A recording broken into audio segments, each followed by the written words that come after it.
মহান স্বাধীনতা দিবস উপলক্ষে পবিত্র কোরআন তিলাওয়াত প্রতিযোগিতা, পুরস্কার বিতরণ ও ইফতার মাহফিল অনুষ্ঠিত হয়েছে।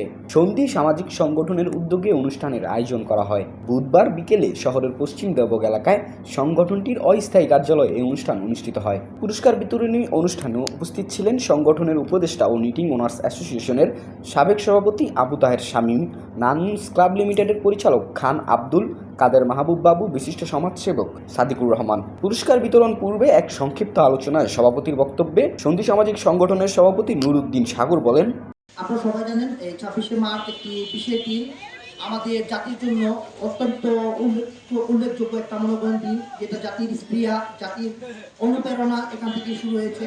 যাই হোক, আমরা সব সময় তো একটা খেলাধুলার মাঝখানে থাকি, যেহেতু মায়ের রমজান, সেই রমজানের সাথে ধারাবাহিকতা বজায় রেখে আমরা এই কোরআন থেকে তেলাওয়াতের প্রতিযোগিতা এবং এই পুরস্কার বিতরণী এবং ইফতার আয়োজন করেছি। আপনাদের সবাইকে আমন্ত্রণ।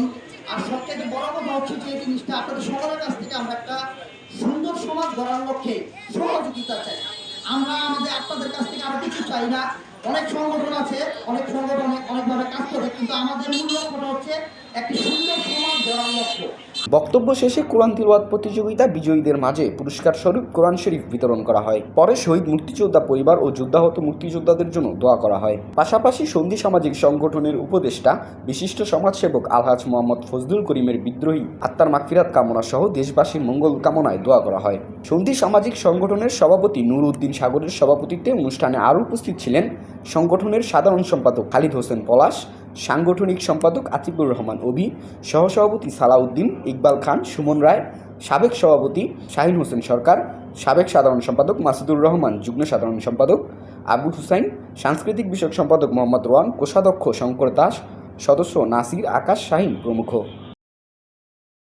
উজ্জীবিত বাংলাদেশ, নারায়ণগঞ্জ।